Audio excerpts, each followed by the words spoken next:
ನಮಸ್ಕಾರ ಸ್ನೇಹಿತರೆ, ಹೃದಯ ಕನ್ನಡ ವ್ಲಾಗ್ಸ್ಗೆ ಸ್ವಾಗತ. ನಾನು ಇವತ್ತಿನ ಈ ವಿಡಿಯೋದಲ್ಲಿ ಮೋಕ್ಷದ ಏಕಾದಶಿಯ ಬಗ್ಗೆ ತಿಳಿಸ್ಕೊಡ್ತಾ ಇದ್ದೀನಿ. ಏಕಾದಶಿಗಳಲ್ಲಿ ಒಂದು ಅತ್ಯುತ್ತಮವಾದ ಏಕಾದಶಿ ಅಂತಲೇ ಹೇಳ್ಬೋದು ಈ ಮೋಕ್ಷದ ಏಕಾದಶಿಯ ಬಗ್ಗೆ. ಸೊ ಏಕಾದಶಿಯ ಉಪವಾಸವನ್ನು ವಿಷ್ಣುವಿಗೆ ಅರ್ಪಿಸಿದ್ರೂ ಕೂಡ ಲಕ್ಷ್ಮೀ ದೇವಿಯನ್ನು ವಿಷ್ಣುವಿನೊಂದಿಗೆ ಪೂಜಿಸುವ ಸಂಪ್ರದಾಯ ಇದೆ.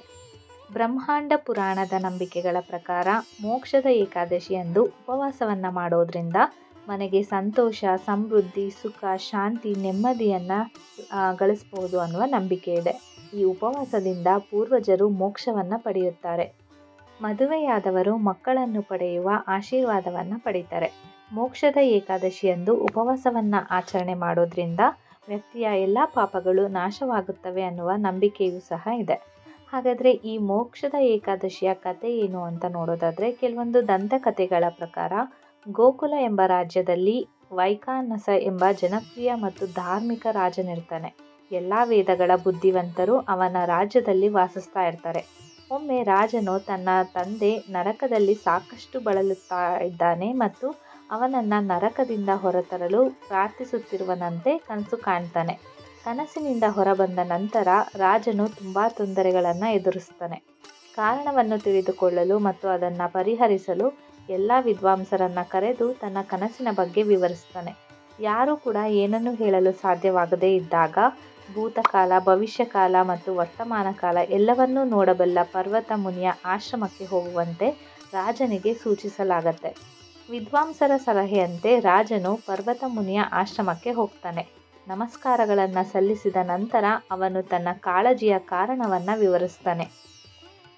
ಪರ್ವತ ಮುನಿಯು ತನ್ನ ಧ್ಯಾನದ ಮೂಲಕ ರಾಜನ ತಂದೆಯ ಪಾಪ ಕಾರ್ಯಗಳನ್ನು ತಿಳಿದುಕೊಳ್ತಾನೆ.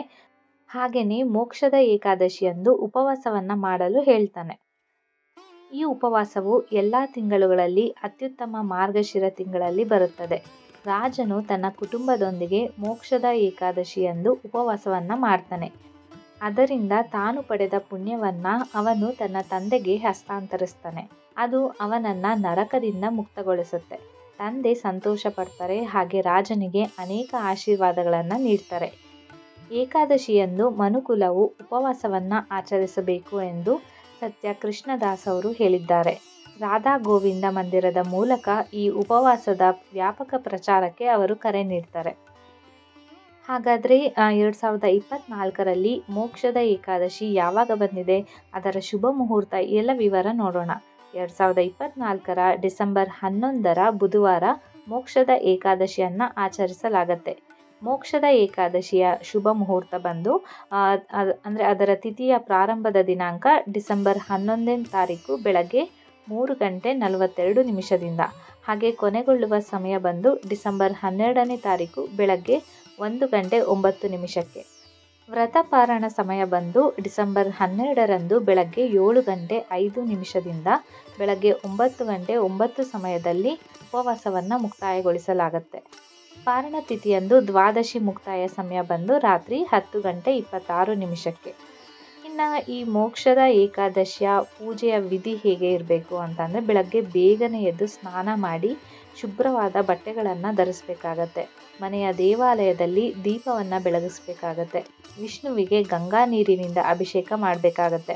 ಹಾಗೆ ವಿಷ್ಣುಗೆ ಹೂವುಗಳು ಮತ್ತು ತುಳಸಿ ಎಲೆಗಳನ್ನು ಅರ್ಪಿಸಬೇಕಾಗತ್ತೆ.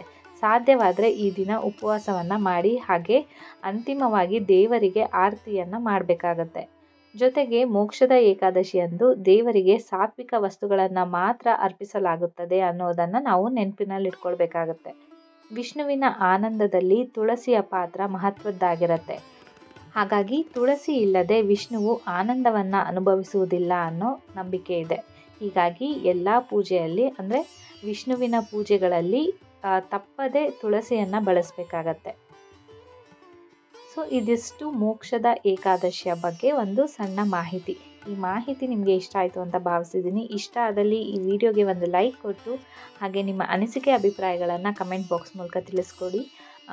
ಜೊತೆಗೆ ಈ ಚಾನಲ್ಗೆ ಇನ್ನೂ ಕೂಡ ನೀವು ಸಬ್ಸ್ಕ್ರೈಬ್ ಮಾಡಿಲ್ಲ ಅಂದರೆ ದಯವಿಟ್ಟು ಸಬ್ಸ್ಕ್ರೈಬ್ ಮಾಡೋದನ್ನು ಮರಿಬೇಡಿ.